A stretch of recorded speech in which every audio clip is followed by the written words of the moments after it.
Unti-unting mas maalinsangan umiiral sa halos buong bansa. Ilang bahagi sa Bicol Region at Eastern Visayas makakaranas pa rin ng mga maulap at mga ilang isolated and scattered rain showers. Pero nalalabi ng bansa, mostly, generally, belly weather na tayo.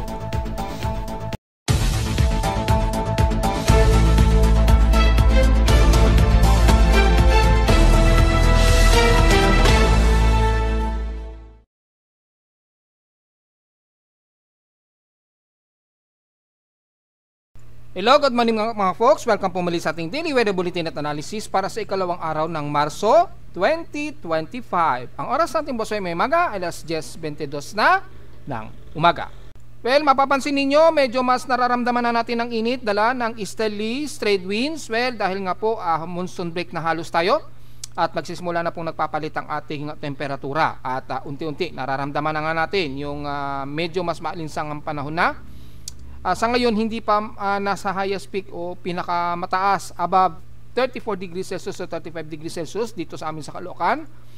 Ay unti-unting tataas na yan sa mga susunod na araw, lalo na next week. So medyo ready na tayo mga folks ha. Samantala sa ating thunderstorm watch, base sa data feed ni Rini Pag-asa sa ating webpage, ay inaasahan pa rin ang more likely, Although mali yata yung pagkaka-typing ng system nila, nakalagay PM dapat AM yan So nakalagay dito PM. So AM po yan ha mga folks. Malamang sa system typing o typographical error na lamang yan. Hindi natin makokontrol yan. Automatic yan, data feed mula sa announcement ng monitoring ni Pag-asa. So makikita natin dito sa South Luzon, nakataas daw ang thunderstorm watch. So within 12 hours po yan, kasama na ang buong bahagi ng Bicol Region. Yan. At dito naman sa beban ng Visayas area naman ay halos buong Visayas area. Pero most likely sa silangang bahagi ng Eastern Samar ang mas mararamdaman ang mga localized thunderstorms. Isolated na lamang siguro sa ilang bahagi ng Central Visayas at west portions ng Visayas, especially ng bandang Negros Region at Panay Island. So take note yan mga folks, within 12 hours po naka-forecast niyan. Pero dito sa Luzon ay wala tayong namamataan na anumang aktibidad na mga ilang water vapor base na rin sa Doppler radar. Pero ang silangang bahagi pa rin ng bandang Bicol Region magiging mas maulap at ine-expect pa rin ang mga isolated rain showers and localized thunderstorms especially po sa hapon o maging sa gabi. Sa current conditions, overcast, gloomy, haze at few clouds pong umiiral dito sa amin sa Caloocan. So mostly gloomy tayo ngayon pero maaraw. Makikita sa live CCTV snapshots ang maaraw sa amin pero nag-overcast din. Well, pasulpot-sulpot kasi na medyo partly cloudy pa rin o few clouds ang dumaraan. Pero medyo warmer na po o makikita sa indication ay warm na po ang naka-indicate dito sa amin sa Caloocan. So nararamdaman na ang bahagyang alinsangan na. Kasi nag-monsonal break na po tayo at halos wala ng amihan. Sa lowest temperature na natala ng aking weather station kaninang 5:50 AM, nakapagtala kami ng lowest of 25.6 degrees Celsius. Kahapon, pinakamataas na ang 32.7 degrees Celsius sa amin, sa Caloocan. Kahapon ito ng umaga at 11:17 AM. So medyo mataas na ang aming heat index. Nasa dangerous level na at 41.4 degrees Celsius na. So ramdam na unti-unti ang maalinsangan sa amin ang bahagya sa Caloocan. So unti-unti tumataas yan lalo na next week ha. So take note yan mga folks. Sa PH extremes in past 24 hours rather ay nangunguna pa rin nangunguna sa highest temperature so far ang Subic Bay. Yan, site na nasa 35.3 degrees Celsius. So naungusan ang San Jose sa Occidental Mindoro. Sa Baguio City, balik sa 17.4 degrees Celsius ang kanilang pinaka-lowest temperature sa bansa. Kahapon lang 14 degrees Celsius, di ba? Ngayon biglang 17, no? So ibig sabihin biglang palit yung klima kaagad sa kanila. Bumalik sa 17 degrees Celsius ang lowest temperature sa Baguio City. So ang bilis magpalit. Kahapon lang nasa 14.4 degrees Celsius. Ngayon kahapon pala ay 17 o within past 24 hours 17.4 degrees, pero nung isang araw nasa 14.4 degrees Celsius po yung temperatura nila sa Baguio. So ang bilis nang nagpalit ang temperatura kaagad. Sa inulan ng Katarman, Northern Samar, ay nakaranas ng 40 mm sa total rainfall. So, nakakaranas at tuloy-tuloy pa rin silang inuulan dyan. Sa ating outside humidity naman ay medyo pa-drier tayo, 68%. At wala itong pinagbago since last hour. Nasa 1,012 hectopascals ang ating atmospheric pressure and steady ito since last hour. At sa high tide and low tide status natin ay pa-high tide pa lamang po, may mga mahigit 1 hour pa o 12 PM magkakaroon pa ng high tide tayo. Well, tingnan natin kung maalon pa rin ba sa mga oras na ito, just in case. Muna silipin muna natin yung taas ang aabutin. Well, makapapansin natin ay halos hindi umaabot ng 1 metro ang taas. Maximum 0.4 meters lamang ang taas. And then maglo-low tide uli ito mga bandang paggabi na, bandang alas 6 ganyan o alas 7. Mga 0.1 meters ang itataas. So mga bukas pa po, mga bukas pa ng madaling araw, hating gabi na halos aabot ng 0.8 meters ang maximum na taas nito. So hindi ganoon kataas ang high tide so far. Pero kung titingnan natin yung significant wave height nito, kung magiging mas maalon pa rin ba, makikitang ay mukhang kalmado na ang ilang bahagi sa kanluran ng bansa. Sa silangan, umaabot pa rin sa may bandang 1.25 meters ang ilang bahagi sa baybayin ng Bicol Region at Eastern Visayas. Pero medyo sa ilang bahagi ng silangan ng Luzon, medyo kaya naman, wag lang lalagpas siguro ng mga around 100 nautical miles o 50 nautical miles approximate. Yan.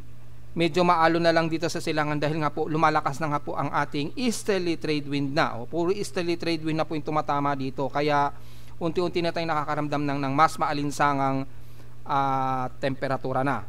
At wala na tayong masyadong nararamdaman na northeast monsoon dahil monsoon break na. Wala na halos tayong mararamdaman yan.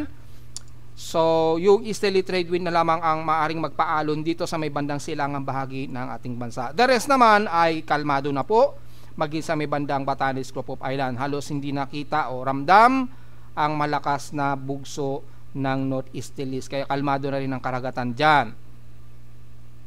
Sa ating almanak, sumikat ang haring araw kaninang 6:11 AM at inasang lulubog ito mamayang 6:04 PM. At sa ating buwan, well, waxing crescent na po at 6%. So pwede natin i-report yan. Pero kakamoonrise lamang nito kanina, mga bandang 7:45 AM ngayong umaga lamang.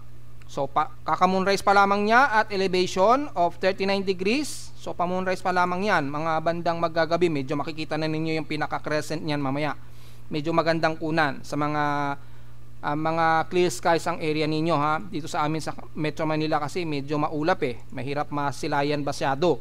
Lalo na yung mga planetarial alignment. Magandang pagkakataon sana. Kaya lang napaka maulap talaga ng himpapawid namin sa Metro Manila mula noong isang araw. So lulubog naman ito mamayang gabi na at 8:21 PM. At sa ating local weather outlook para ngayong linggo hanggang bukas na ng Lunes, klaro ang ating hapon, pero maaring sa early morning din may mga chance na pag-ulan daw. So 100 chance daw ang uulanin. Malamang isolated lamang ito kung sakaling magkaroon ng early morning rain base sa forecast. Bukas ng Lunes, pagiging maulap ang ating himpapuin sa maghapon at may mga 45 to 50% chance of rain daw. Malamang isolated rain showers lamang yan, especially sa hapon. Highest and lowest temperature expected 32 to 34 degrees Celsius. So umiinit na po ang temperatura base sa forecast, mataas na. At sa lowest temperature expected ay naglalaro sa 23 to 26 degrees Celsius. Sa ating short-term weather forecast, makikita natin sa buong halos weekdays magiging isolated ang mga pag-ulan lamang, partially cloudy hanggang halos Huwebes. Biyernes daw magkakaroon ng partially cloudy and then sa susunod na weekend ay magiging maulap na naman ang panahon natin. Probably puro isolated rain showers at mga localized thunderstorms ang patuloy nating mararamdaman. So diretso muna tayo sa ating ginagamit na satellite imagery. Makikita po halos fairly weather o very clear ang paligid sa halos buong bansa. Mula Luzon hanggang Saudo Luzon, lalo na sa buong kanluran ng bansa. Katamtaman at fairly weather ang panahon natin hanggang sa bahagi ng Metro Manila, Calabarzon area at ilang bahagi ng Bicol Region. Maaari dito sa may bandang Camarines Sur hanggang Legazpi at Sorsogon, medyo mas magiging maulap kayo dyan. Asahan ang mga isolated light to some moderate showers, lalo na mamayang hapon. Medyo may maulap pa rin kayo dyan at sa Eastern Visayas area. Sa buong nalalabi ng Southern Luzon, medyo moderate naman tayo to fairly weather hanggang dyan sa may bandang Panay Island at Negros Region. Isolated lang din ang maaring ulanin sa bahagi ng Oriental Mindoro, Occidental, Negros Occidental at Oriental. Pero especially dito sa may bandang Central ng Cebu at Bohol ay medyo maulap at makakaranas ng mga kalat-kalat na pag-ulan. Mostly light rain showers ang iiral maging sa Siquijor. Sa bahagi ng Leyte ay Southern Leyte ay magiging maulap din. Makakaranas din ng mga isolated light rain showers hanggang Tacloban, pero generally moderate to fairly weather na hanggang sa buong bahagi ng Eastern Samar area. So most generally ay moderate lamang ang iiral sa buong bahagi ng Visayas at probably fairly weather naman. Mga mangilan-ngilan lamang na uulanin sa ilang bahagi ng Cebu, Bohol at ilang bahagi ng Leyte at Negros Oriental. Sa may Mindanao naman, ang silangang bahagi nito magiging maulap at mga kalat-kalat na pag-ulan ang mararanasan ng mga taga Surigao del Sur mula dyan sa may bandang Bislig kasama ng hinatuan at maaring umabot sa may bandang Davao de Oro ng Compostela Valley hanggang dyan sa may bandang Mati ng Davao Oriental. Magdala na naman ng pananggalang sa ulan dahil mga isolated at bigla ang buhos ito na hindi naman tumatagal ng mahigit isang oras. Titila-tila din ito dahil cluster lamang ng mga ilang surface trap ang umiiral dito sa may bandang silangan ng Mindanao. Pero generally moderate and fairly weather na sa buong bahagi ng Mindanao hanggang Zamboanga Peninsula. Yan, katamtaman at fairly weather din sa buong bahagi ng Davao Region. Isolated lamang ang mararanasan ninyo sa buong bahagi ng Davao Region mula Davao del Norte, Davao del Sur, and the rest ng Davao Occidental. Mga isolated lamang na mga ilang mahihina at katamtamang ulan ang maaari ninyong maranasan itong maghapon dahil lamang sa mga cluster na ito na nanggagaling sa may bandang near equatorial na trough na ito o near equatorial trough na bumabaybay papunta sa may bandang Davao Region. So anytime moment itong mamayang hapon o ngayong tanghali, maaaring bigla kayong magkakaroon ng mga ilang partly to mostly cloudy at mga ilang mahihina at katamtamang pag-ulan. Pero generally maaraw sa inyo dyan at mas humid at fairly weather naman ang iiral, lalo na dyan sa bahagi ng Misamis Oriental, Cagayan de Oro and the rest na ng Zamboanga Peninsula. Lalo na sa bahagi ng central ng Mindanao, wala tayong problema. Moderate and fairly wet at maaraw sa inyo dyan. So huwag masyadong magbibilad ha, dahil kasabay ng humid na panahon, magiging matirik ang araw ninyo ngayong umaga at ngayong tanghali. Siguro sa hapon na lamang magkakaroon lang ilang party cloud dito mostly cloudy kapag nagkaroon na ng mataas na water moisture na naiipon mula dito sa dagat Pasipiko natin, dala ng near equatorial trough. So kung pabasehan natin dito sa pinaka high quality ng NOAA, napapansin natin ang buong bahagi ng ilang portions ng Visayas, sa Cebu, Bohol at Southern Leyte ang madalas na makakaranas ng ilang kalat-kalat na mga ilang mahihina at katamtamang ulan. Siguro mga cluster lamang na mga heavy rain na saglit lang ang buhos nito. Ganon din silang bahagi ng Surigao area kasi ito yung high resolution. Kitang-kita po kung saan yung mga maaring ulanin pa rin kasama ang Dinagat Island at silangan ng Mindanao. Dito sa may bandang binanggit na natin sa Surigao del Sur hanggang Hinatuan at Bislig area. And the rest, mga katamtaman lang at mga generally at fairly weather na ang iiral halos sa buong bahagi ng bansa. Ganun din sa buong bahagi ng Extreme Northern Luzon dahil monsoon break na po tayo, halos hindi na natin ramdam ang amihan na. So mga kalat-kalat na lamang ang pag-ulan ang maaring maramdaman natin sa buong bansa simula ngayong araw. Ayan o, kung ida-dark mode natin para mas clear ang detalye sa satellite imagery, kitang-kita ay halos katamtaman at fairly weather lamang ang umiiral ngayon sa buong bansa. So typically mga isolated na lamang na mga pag-ulan yan kung uulanin kayo sa mga nabanggit nating lugar sa iba't ibang bahagi ng bansa. So pagdating sa tropical wave, wala pa rin tayong inaasahan at makikita natin sa global spectral model ay tuloy-tuloy na po ang easterly trade wind natin. So dyan na natin mararamdaman ang mas maalinsangan na panahon sa mga susunod pang mga araw na. Tuloy-tuloy na yan. So magkakaroon man tayo ng mga pag-ulan, dulot lamang yan ng easterly trade wind at biglang paglamig ng temperatura sa bandang hapon. So most especially isolated rain showers ang mararamdaman na naman natin yan at biglang buhos ng ulan po yan typically sa bandang hapon. Kadalasan po pagka ganyan ang panahon natin, di ba, biglang bumubugso ang ulan sa hapon, magkakaroon ng malakas na localized thunderstorms at medyo dito nararamdaman natin yung mga downpour ng ulan and then tumitigil din kaagad. So be ready na lamang just in case sa mga susunod na araw, pero wala tayong inaasahan na anumang sama ng panahon o anumang tropical wave pa rin ang maoobserbahan natin.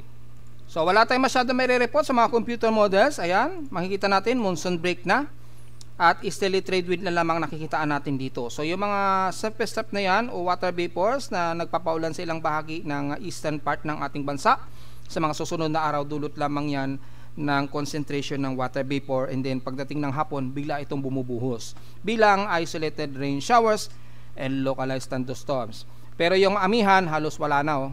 Hindi talaga na, wala na po dito sa may bandang extreme ng Luzon, at humina na rin po yung jet stream ng malamig na simoy ng hangin dito sa northern hemisphere na. So bumabalik na uli sa pinaka North Pole yung jet stream ng malamig na hangin, o yung hangin na nanggagaling sa Siberia humina na po. So yun na po, dahil humina na po yung malamig na hangin na nanggagaling sa Siberian Peninsula, hindi na yun aabot sa atin sa iba't ibang bahagi ng Luzon area. So kamustahin ulit natin yung mga dam stations natin, lalo na dito sa Angat Dam na nanatiling stationary na overflow siya. At dito kung mapapansin ninyo, overflow siya ng 3.6 meters, pero nakasarado yung kanyang gate. Wala tayong idea kung bakit. So wala tayong magiging update dito dahil nanatiling walang pagbabago kay Angat Dam na nanatiling overflow ng mahigit sa 3 meters ang sobra-sobra sa kanya. Pero hindi siya nagre-release ng tubig. Malamang nire-ready nila yan dahil sa pagpasok nga po ng tag-init natin. Natiling critical water levels ang Buklaw at Binga Dam at Pantabangan. Yan.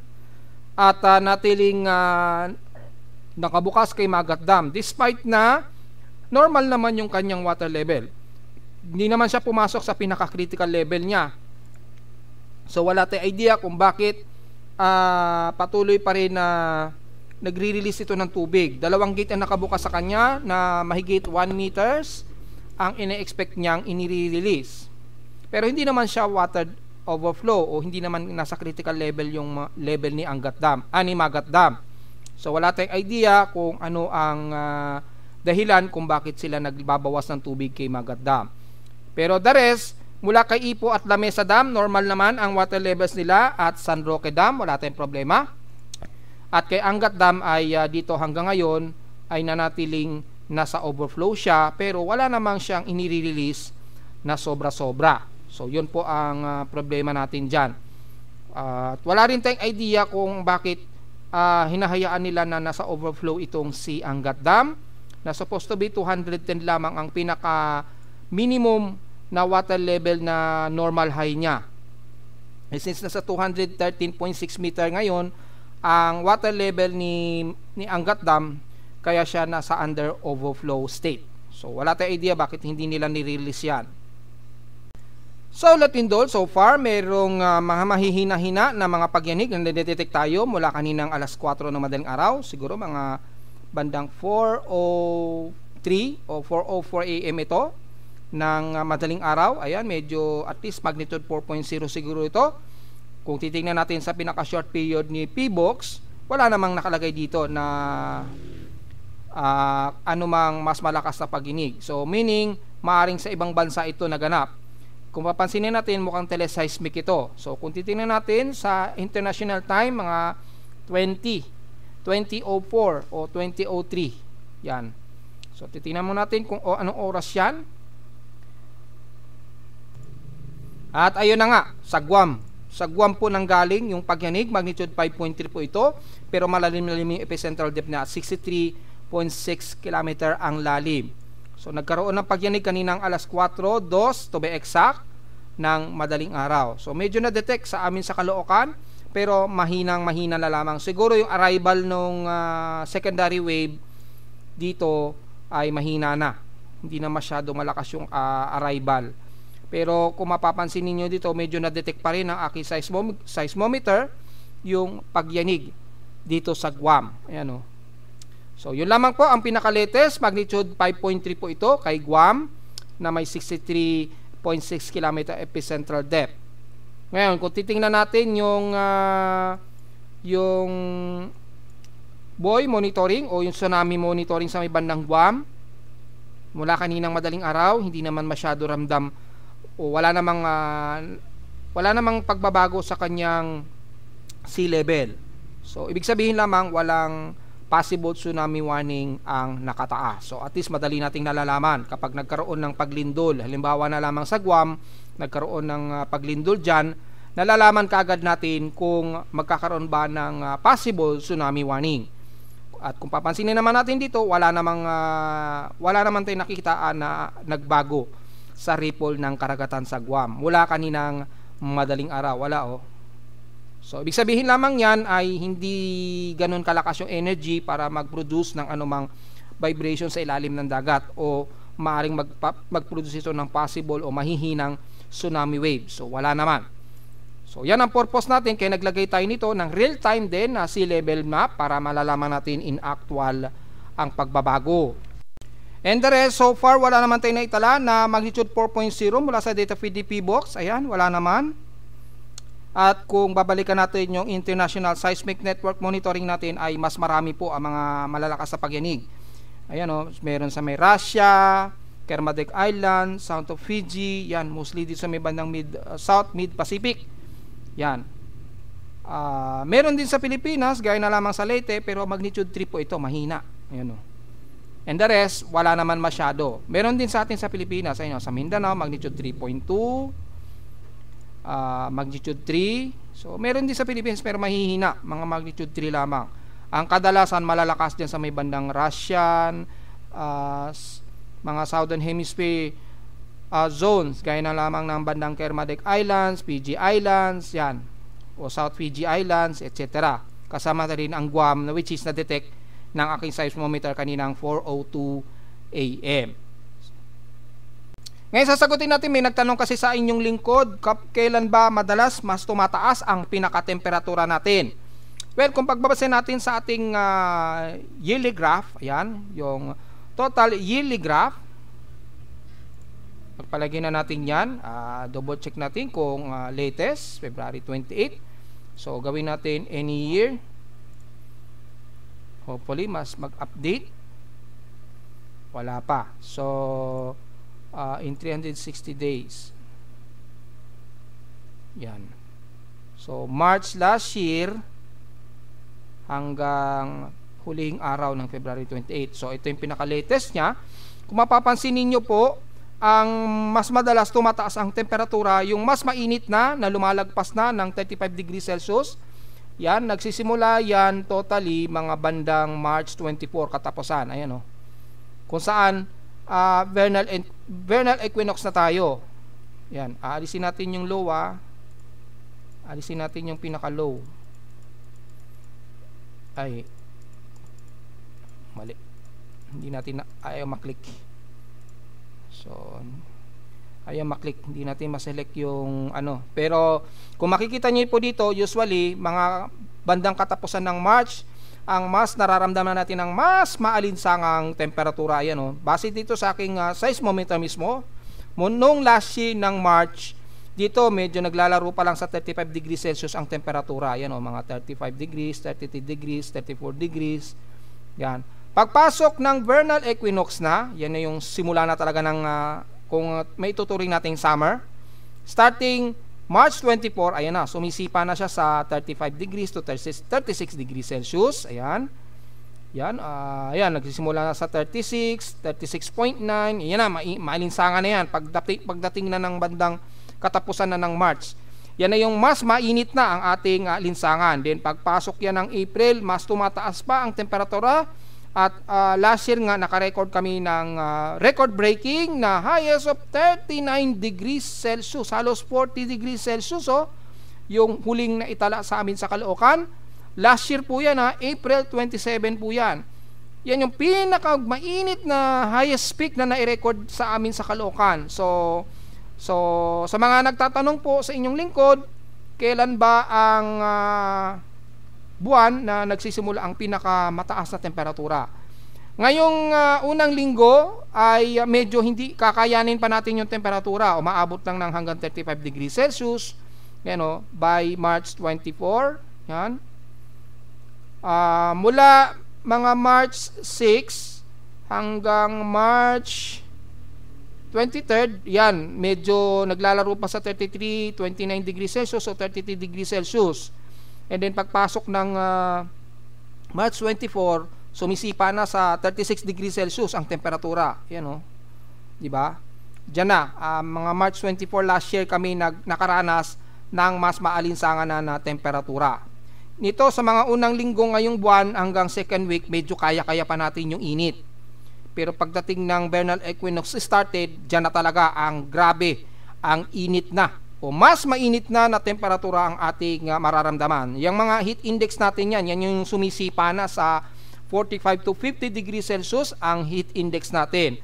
So medyo i-ready na natin ang mga sarili sa darating na mga araw na yan ha mga folks. So sa mga nagtatanong, most probably katapusan ng March, mas mainit na mararamdaman natin na temperatura. Ngayong unang linggong March nito hanggang second week, medyo kaya pa natin. Umaabot pa lang siguro mga 34 to 35 degrees Celsius yung maglalarong temperatura natin yan hanggang second week siguro ng March. Depende kung mas umaaga ang pag-init ngayong taon ha. Ito ay last year. Ang pinagbasehan ko pa lamang dito ay last year lamang. So tingnan natin. Pero usually ay mga bandang eksakto o starting ng vernal equinox natin na magsisimula na ang mas maalinsangan temperatura na. Which is last year ay unang naitala namin 36 degrees Celsius. March 24 po yan nung nakarang taon. At pinakamataas na naitala namin na temperatura last year, April 27, 2024, pumalo sa halos 40 degrees Celsius ang aming temperatura sa Caloocan. Grabe init nito folks. So dito yung maraming na heat stroke sa amin sa Caloocan. Napabalitaan ko maraming na heat stroke sa amin dito. Grabe init yung panahon na yan. Nag-spray na kami sa paligid namin sa sobrang init. Kung natatandaan ninyo yung mga report ko nung nakaraang taon. So yan po ang data natin para sa huling record natin kung kailan tumataas talaga ng husto ang ating temperatura. Mga bandang third week siguro ng March. Ngayong taon, dyan na natin mas mararamdaman ang mas maalinsangan at mas mainit na temperatura na all the way hanggang April na yan. Yan. So ihanda na po natin ang mga sarili natin sa darating na mga araw na yan mga folks. Dahil kitang-kita naman sa ating data na kung kailan kami nakaramdam ng grabing init na nakaka-heat stroke na talaga at record-breaking na outside temperature. At narito naman ating 3-day weather forecast para sa ikalawang araw ng Marso 2025.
At hanggang dito na lang po ating daily weather bulletin at analysis para sa ikalawang araw ng Marso 2025. Huwag mong kalimutan na mag-like, share, subscribe po sa ating YouTube channel at visit lamang anytime sa ating website na www.pimoweather.com para sa iba pang detalye na gusto na malaman na hindi natin naisama ang iyong umaga sa ating report.